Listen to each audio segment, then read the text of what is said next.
Berita tentang Lebanon yang kena teror berdarah berbau aksi sabotase Zionis ini sangat mengejutkan dan memicu banyak pertanyaan. Bagaimana bisa walkie-talkie yang digunakan oleh personel Hizbullah meledak dan menewaskan orang-orang? Apa motif di balik aksi sabotase ini? Dan siapa yang bertanggung jawab atas tragedi ini? Peristiwa itu terjadi di Lembah Beka, kawasan Beirut, bagian selatan dari negara Lebanon, pada Selasa tanggal 18 September waktu setempat. Dilansir BBC, peristiwa ledakan terjadi saat pemakaman 12 orang yang tewas akibat ledakan sebelumnya. Akibat meledaknya walkie-talkie, 20 orang tewas dan 450 orang luka-luka. Seorang dokter mata di sebuah rumah sakit di Beirut mengatakan kepada BBC bahwa sedikitnya 60% dari para korban yang ia tangani telah kehilangan setidaknya satu mata. Sebagian besar korban juga kehilangan satu tangan. Mungkin ini adalah hari terburuk dalam hidup saya sebagai seorang dokter. Saya yakin jumlah korban dan jenis kerusakan yang telah terjadi sangat besar, kata Dr. Elias Warak.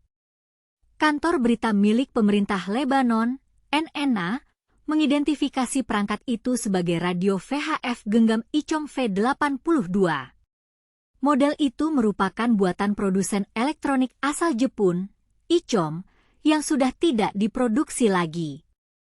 Kantor berita Reuters mengutip sumber keamanan Lebanon yang mengatakan bahwa walkie-talkie tersebut dibeli Hizbullah 5 bulan lalu pada periode yang sama dengan pembelian pagar.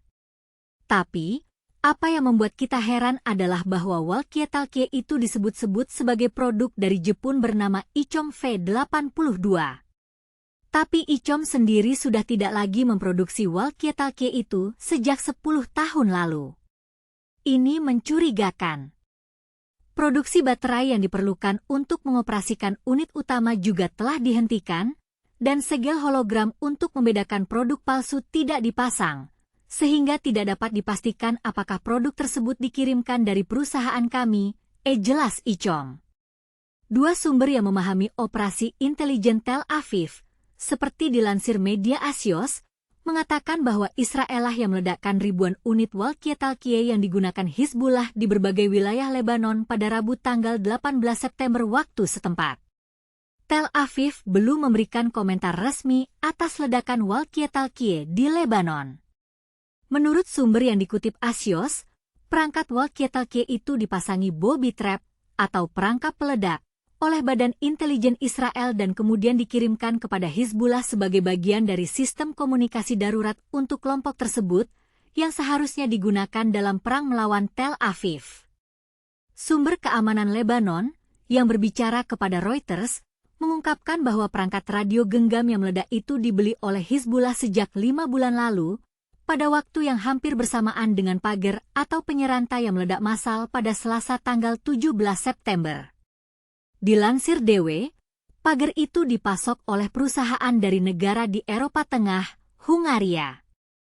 Perusahaan misterius itu bernama BAC di Budapest. Pagarnya juga misterius, bermerek Taiwan tapi ternyata palsu dan berpeledak.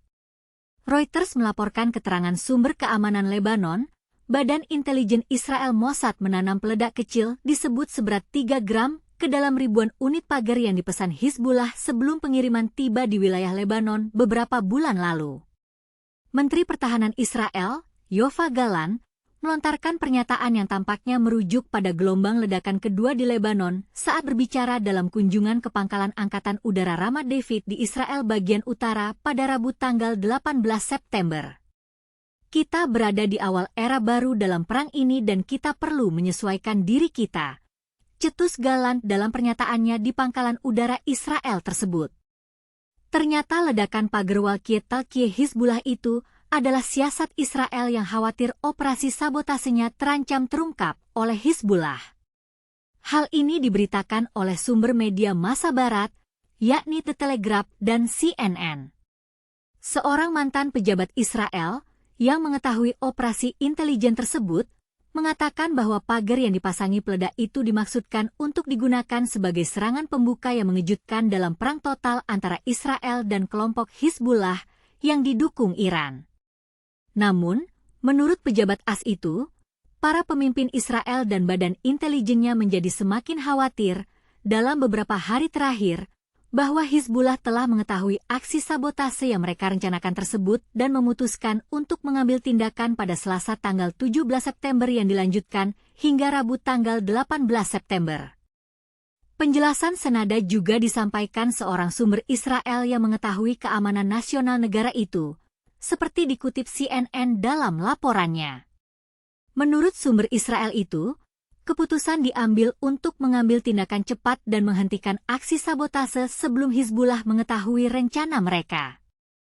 Kita tidak dapat membayangkan bagaimana rasanya menjadi korban dari aksi sabotase yang keji ini. Kita berharap semoga para korban dan keluarga mereka dapat mendapatkan keadilan dan perlindungan yang mereka butuhkan. Dan kita juga berharap semoga aksi sabotase ini dapat dihentikan dan tidak ada lagi korban yang jatuh.